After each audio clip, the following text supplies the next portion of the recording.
is valued on what our company is valued at. So when we issue that debt, which is a bond, is valued based off of what we are valued. And we have to pay back that debt with interest, the company.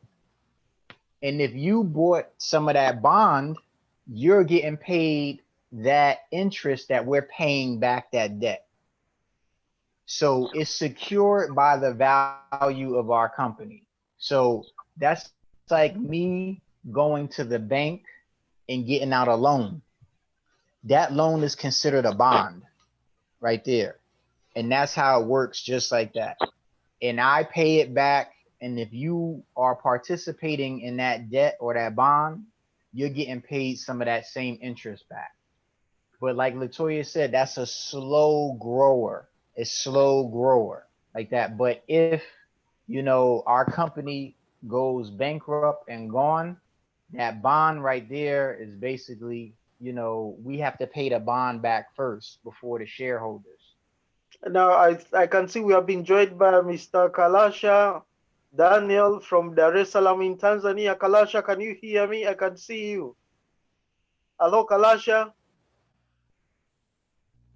Hello, Mr. Kalasha Daniel. I can see him on the screen, but he's not responding. Now let's keep going. Looks like it's frozen.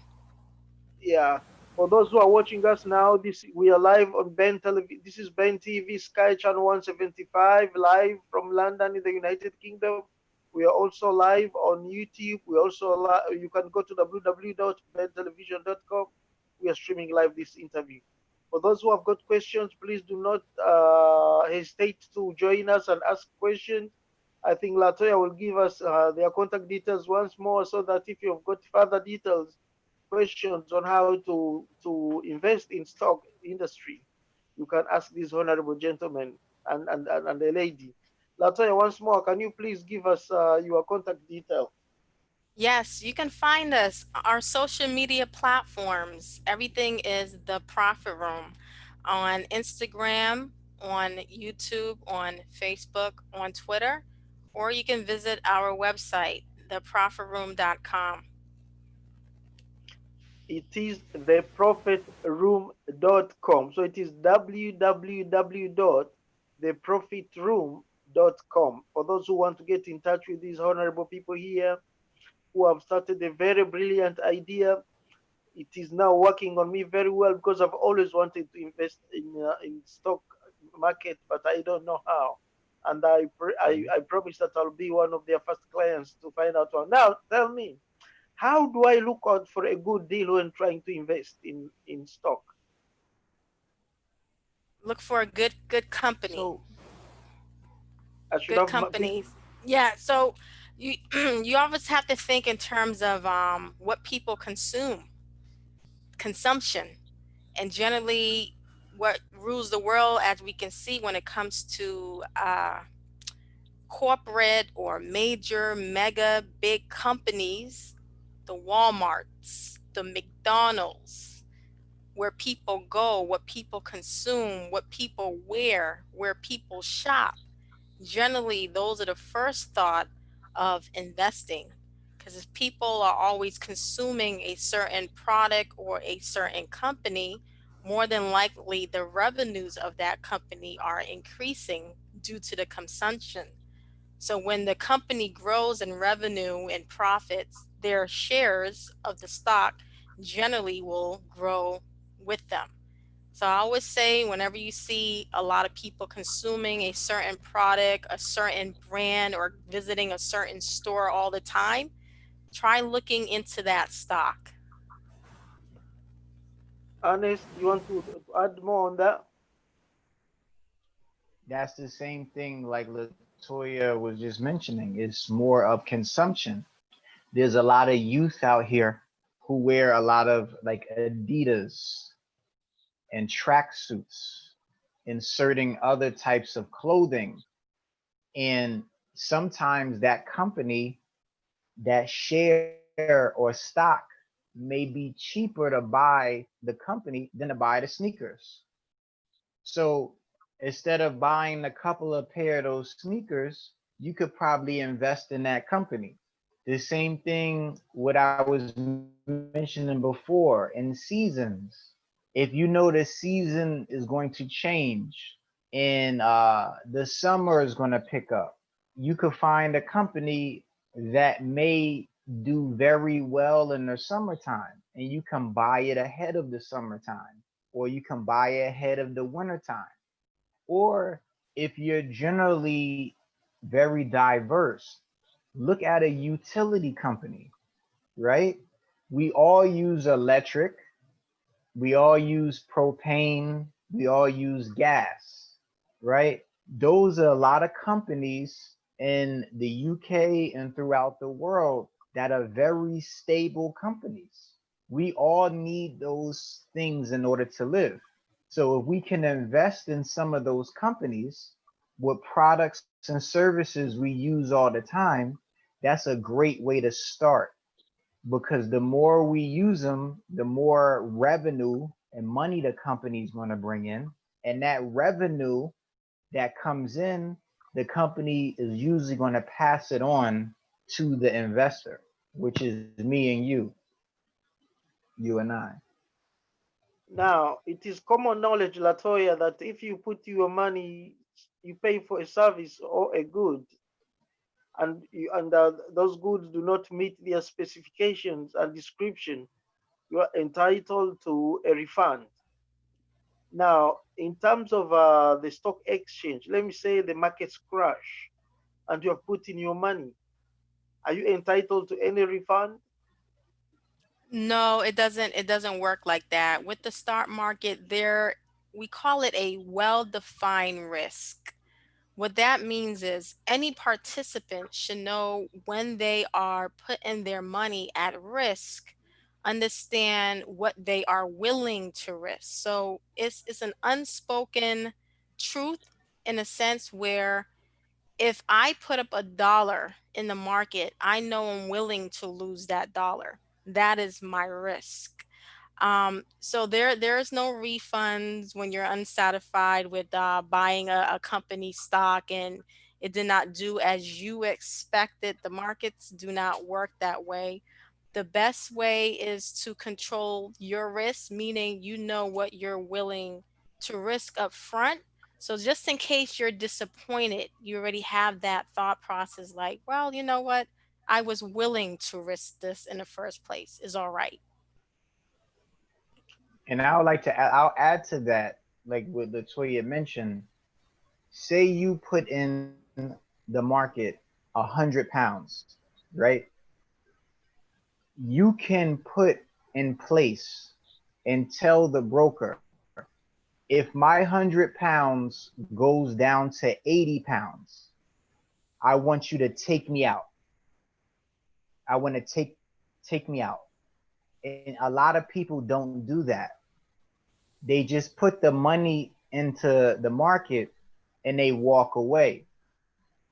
You can tell your broker, here's 100 pounds. If the price drops to 80 pounds, take my money out and give me my money back. So you only lost 20 pounds. So you can do that. Like Latoya, that's your risk. So even though you may put money in, you can always take it out before it crashes or protect yourself.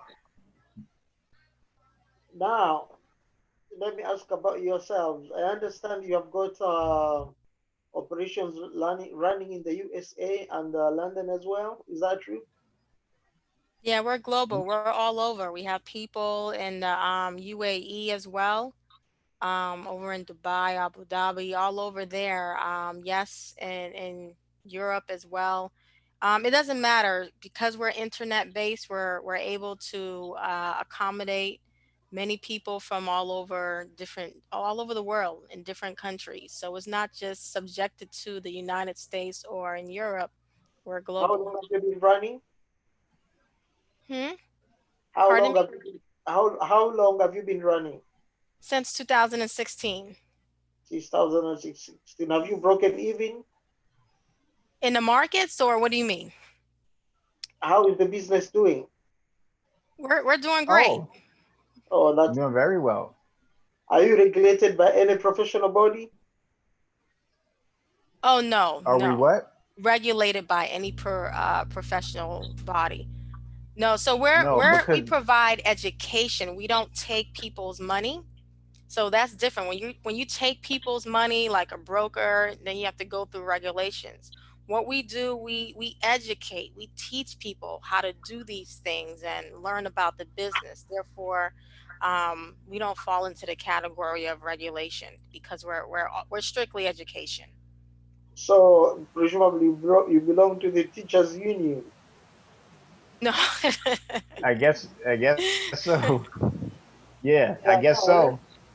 now let's come back to you, brother Ernest.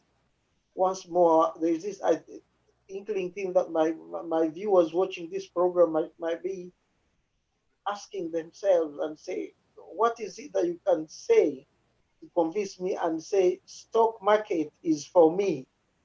I just wanted to hit that nail.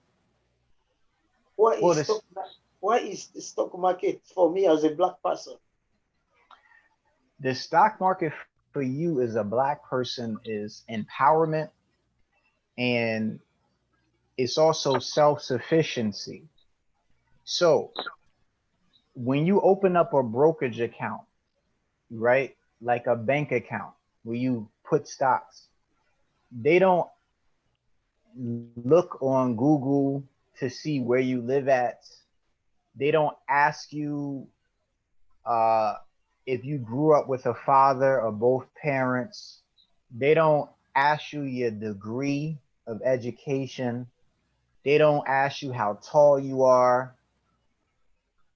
They don't ask you any of that stuff. All they want is your money. All they want is your money.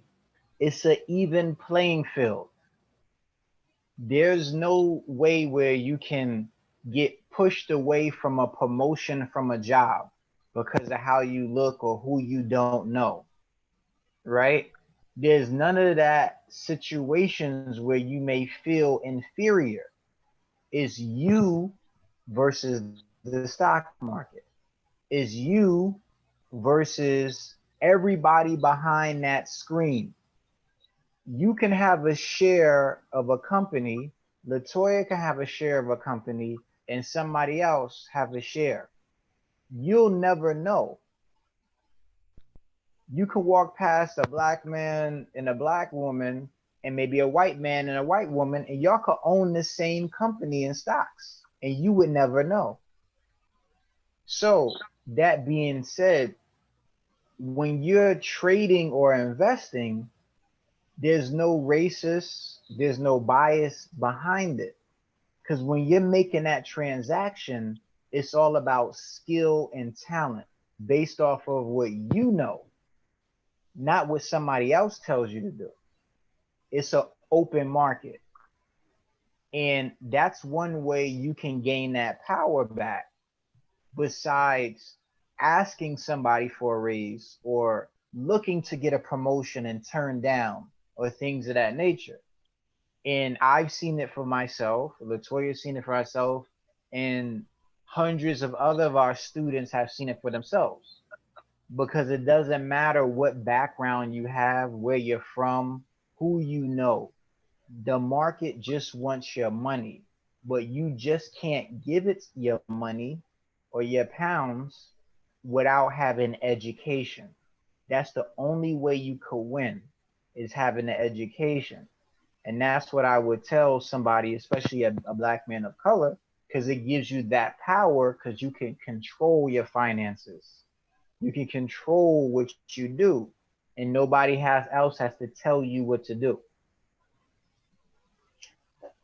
That's a very good insight. Latoya, Anne spoke about contacting your broker. That is it. Tell me, where do I get a broker? Do they have an office somewhere in the middle of the street, somewhere around the corner? Where do I get a well, broker? well, today in time, which is so awesome, is because everything is accessible online, but there are brokers that do have brick and mortar, meaning they are accessible, meaning they do have a storefront or office where you can actually go inside if you wish. Um, but yes, you should be able to access one of those brokers where you're at or online. They're very helpful, a phone call away, customer service, or even if you're within a chat window on their website, you can chat with somebody just typing without calling or physically going in. They made things so much easier nowadays than how it was in the past. Now, I am in London now. How easy is it for me to invest in the stock market in New York and It's all? easy. Yeah. It's accessible. There's a broker that's called Interactive Brokers, known as IB. Have you heard of them? Interactive Brokers? Now, That will be something that you would look into. Interactive Brokers, opening an account with them. They provide global access even into the US markets, and they work extremely well for clients in Europe. We have many clients that use that particular broker to access different markets around the world. Mr. Ernest, I do personally, I do get invitations from African governments and financial institutions to invest in their local stock market industry, maybe in tobacco, in ginger, in groundnuts, and all those things. How safe is it for me? I So don't. everything with that is all education. That's called the commodities market. When you're dealing with the commodities, goods and services, like we trade a lot of oil. On a futures market, we trade a lot of soybean. We trade a lot of lean hog. We trade a lot of gold. And now we trade it. As traders, we can visually see on the charts how price has been moving and going back and forth. When you get invitations to invest in some of these commodities, you have to understand or be able to read what the statistics are. So if you're investing in sugar, right, you want to be able to look at the global market of sugar, which is easy to look online. If you're going to invest in any type of tobacco products or anything of that nature, you have to be able to look online to see how it's been actually trading. So you can trade or invest in the individual company, but you want to see what it's actually doing on a global market. Is it a good demand for it? It could be a good demand, or you may have too much supply. So, for example, if we trade live cattle, right? But if something happens and there's a problem with mad cow disease or E. coli, right? That'll bring the price of cattle will spike higher because there's not a lot of supply. It brings the demand up. There's a lot of factors that take into consideration. So even though they try to sell you on it, you just have to understand what's going on globally, not just in that specific company, right? Because I could tell you now, hey, invest in my t-shirt company. You have to find out what makes my t-shirt company the best. What is t-shirts selling in the US going for? How many people are buying it, right? What makes my t-shirt stand out?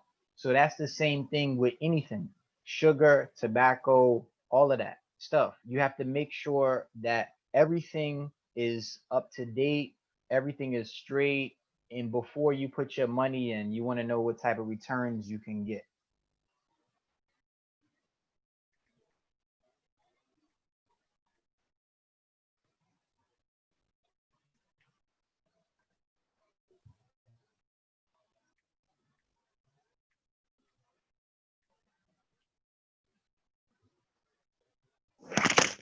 Mr. Ayoub?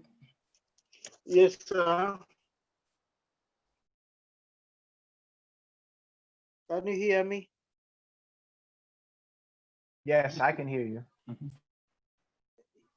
Did you want to say something, sir? I've kind of lost it. I've lost where we are.